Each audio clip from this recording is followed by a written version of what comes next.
इस नाटिका में किरदार निभाने वाले पात्र हैं महंत उर्वीर, नारायण दास कृषिव, गोवर्धन दास आरुष, राजा अवनीश, मंत्री रचित, सैनिक निशांत और दीप, पंखे वाला कौस्तुभ, फरियादी राहिनी, कोतवाल आलम, कारीगर शौर्य, कल्लू बनिया रुद्र, भाजी वाली प्राची, बनिया सेजल, मिठाई वाला नवरतन और कथावाचक रुक्मिणी, यति, विहान, सहज, तोशानी, अनन्या। नमस्कार। आज हम कक्षा 7वीं और 8वीं के बच्चे आप सबके समक्ष एक नाटिका प्रस्तुत करने जा रहे हैं जिसका शीर्षक अंधेर नगरी चौपट राजा, टके शेर भाजी टके शेर खाजा। हमारी नाटिका में जो राजा है अंधेर नगरी में रहते हैं, बिना जांच पड़ताल किए सारी समस्या का समाधान करते हैं। उनका नाम चौपट राजा है। टके का अर्थ प्राचीन भारत में चांदी का एक सिक्का जो प्रायः आजकल के 1 रुपए के बराबर होता है। शेर मतलब 1 किलो से थोड़ा कम। दृश्य 1। महंत नारायण दास, गोवर्धन दास चलते चलते एक सुंदर से नगर में पहुंच जाते हैं।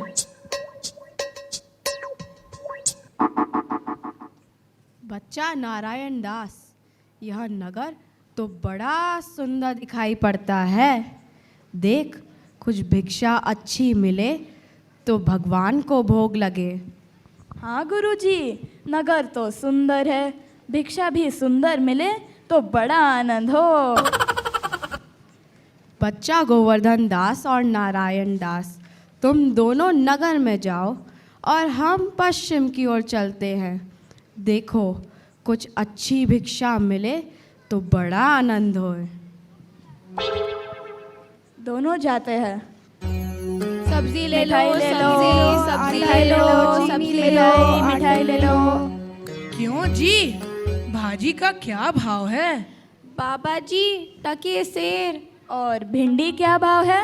वो भी टके शेर। सब भाजी टके शेर। वाह वाह, बड़ा आनंद है। चीनी ले लो, आटा ले लो, चीनी ले लो। क्यों जी, आटे का क्या भाव है? बाबा जी, टके शेर। और चीनी का क्या भाव है? वो भी टके शेर। सब कुछ टके शेर। वाह वाह, बड़ा आनंद है। मिठाई ले लो, मिठाई मिठाई ले लो। क्यों जी, मिठाई का क्या भाव है?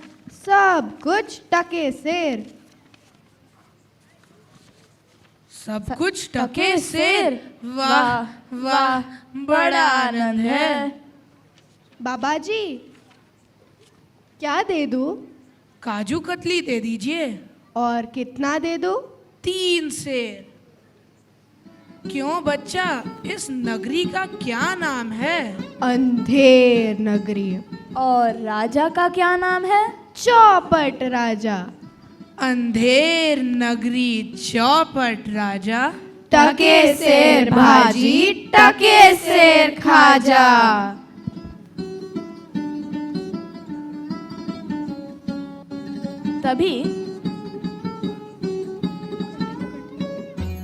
तभी मंत्री अंधेर नगरी का ब्यौरा लेने आते हैं। सब कुछ ठीक है इधर? हाँ मंत्री जी। हाँ मंत्री जी।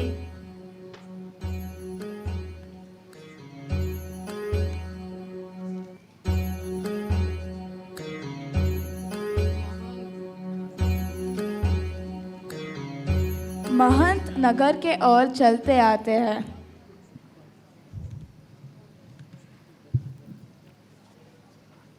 बच्चा गोवर्धन दास, क्या भिक्षा लाए हो? गठरी तो बड़ी भारी मालूम पड़ती है। गुरुजी, 7 पैसे भिक्षा में मिले थे, उससे 3 शेर काजू कतली मोल ली है। अरे बच्चा, ये कौन सी नगरी है? अंधेर नगरी चौपट राजा, टके सेर भाजी टके सेर खाजा। तो बच्चा, ऐसी नगरी में रहना उचित नहीं है जहाँ टके सेर भाजी और टके सेर खाजा बिकता है। हम तो यहाँ से जा रहे हैं, तू भी चल। गुरुजी, ऐसा तो संसार भर में कोई देश ही नहीं है। 2 पैसे पास रहने से मजे में पेट भरता है। मैं इस नगरी को छोड़कर नहीं जाऊंगा।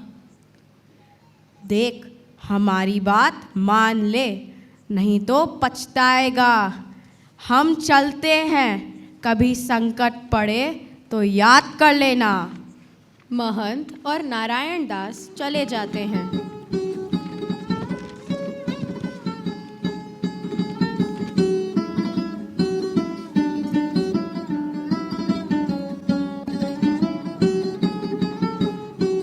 राजा का दरबार लगा हुआ है।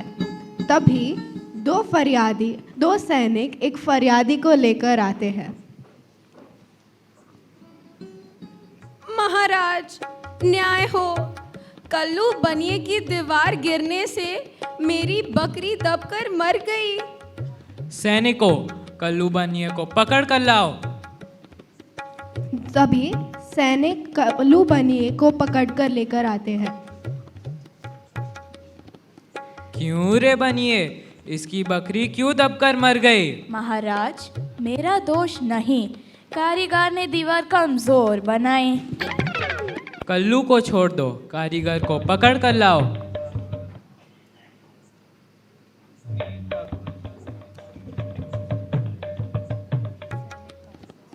सैनिक कारीगर को पकड़ कर लाते हैं। क्यों रे कारीगर, इसकी बकरी कैसे मर गई? महाराज, चूने वाले ने चूना ऐसा खराब बनाया कि दीवार ही गिर पड़ी। चूने वाला कहता है कि कोतवाल की सवारी निकलने के कारण मैंने घबराकर चूने में ज्यादा पानी डाल दिया था। सैनिकों, कोतवाल को पकड़कर फांसी पर चढ़ा दो। सैनिक कोतवाल को फांसी पर चढ़ाते हैं।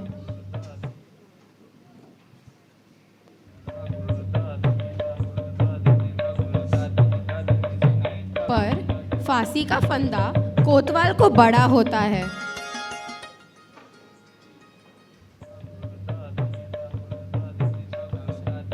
तो वे यह फरियाद राजा को बताते हैं।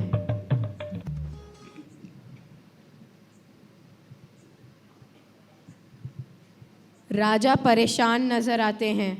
तभी मंत्री जी कहते हैं, महाराज, क्यों ना हम किसी मोटे आदमी को फांसी पर चढ़ा दे तो न्याय हो। सैनिकों, कोतवाल को छोड़ दो और किसी मोटे आदमी को फांसी पर चढ़ा दो। सैनिक नगर में किसी मोटे इंसान की तलाश करने जाते हैं।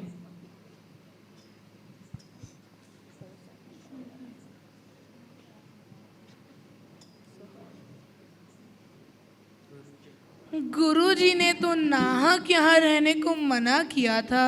यहाँ तो खाओ पियो और मौज करो। तभी 2 सैनिक आकर उसे पकड़ लेते हैं। चलो बाबा जी, मिठाई खा खा कर खूब मोटे हो गए हो, आज मजा मिलेगा। अरे भाई, मैंने तुम्हारा क्या बिगाड़ा है जो मुझे पकड़ते हो? बात यह है कि कोतवाल को फांसी का हुक्म हुआ था, मगर फांसी का फंदा थोड़ा बड़ा बन गया। कोतवाल साहब दुबले पतले हैं। हम लोगों ने महाराज से अर्ज किया, तब हुक्म हुआ कि किसी मोटे आदमी को फांसी दे दो, नहीं तो बकरी मरने के अपराध में किसी न किसी को सज़ा होनी ज़रूरी है, नहीं तो न्याय नहीं होगा।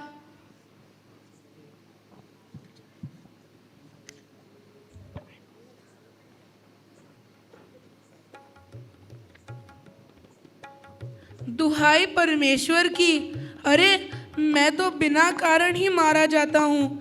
यहाँ तो बड़ा अंधेर है। गुरुजी, आप कहाँ हो? आओ, मेरे प्राण बचाओ। हाय, मैंने गुरुजी का कहना क्यों नहीं माना? तभी गुरुजी वहाँ पहुँच जाते हैं। अरे बच्चा गोवर्धन दास, तेरी यह क्या दशा है? गोवर्धन दास गुरुजी को पूरी बात बताता है। गोवर्धन दास की सारी बात सुनकर गुरुजी उसे कान में कुछ समझाते हैं। तब तो गुरुजी, हम अभी फांसी चढ़ेंगे। नहीं नहीं बच्चा, हम बूढ़े हो गए हैं, हमको फांसी चढ़ने दो। धीरे धीरे उन दोनों में पहली फांसी पर चढ़ने के लिए झगड़ा होने लगता है। सैनिक यह देखकर हैरान हो जाते हैं। वे राजा, मंत्री एवं कोतवाल को बुलाकर लाते हैं।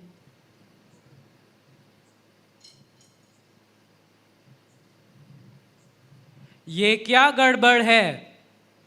पता नहीं महाराज, चेला कहता है मैं फांसी पर चढ़ूंगा, गुरु कहते हैं हम फांसी पर चढ़ेंगे। कुछ मालूम ही नहीं पड़ता क्या बात है। बाबा, आप बताइए कि आप फांसी पर क्यों चढ़ना चाहते हैं? महाराज, बात यह है कि इस समय ऐसी शुभ घड़ी है कि जो भी इस समय मर जाए वह सीधा स्वर्ग जाएगा। तभी तो फांसी पर मैं ही चढ़ूंगा। नहीं नहीं, महाराज ने तो मुझे फांसी पर चढ़ने का हुक्म दिया है। अरे नहीं, महाराज ने मुझे फांसी पर चढ़ने का हुक्म दिया था। चुप रहो सब लोग, मैं तुम लोगों का राजा हूँ, इसीलिए स्वर्ग भी पहले मैं ही जाऊंगा। सैनिकों, चलो जल्दी करो, मुझे फांसी पर चढ़ा दो। सैनिक राजा को फांसी पर लटका देते हैं।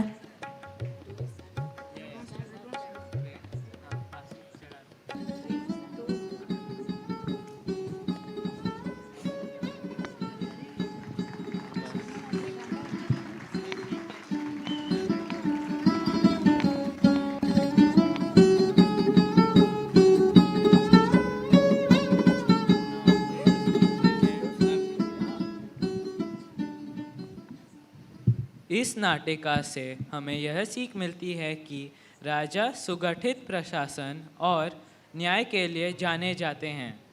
जिस राज्य का राजा बिना विवेक के, बिना विचार के, बिना उचित न्याय के, बिना देश हित को सोचकर कार्य करता है, वह चौपट राजा कहलाता है।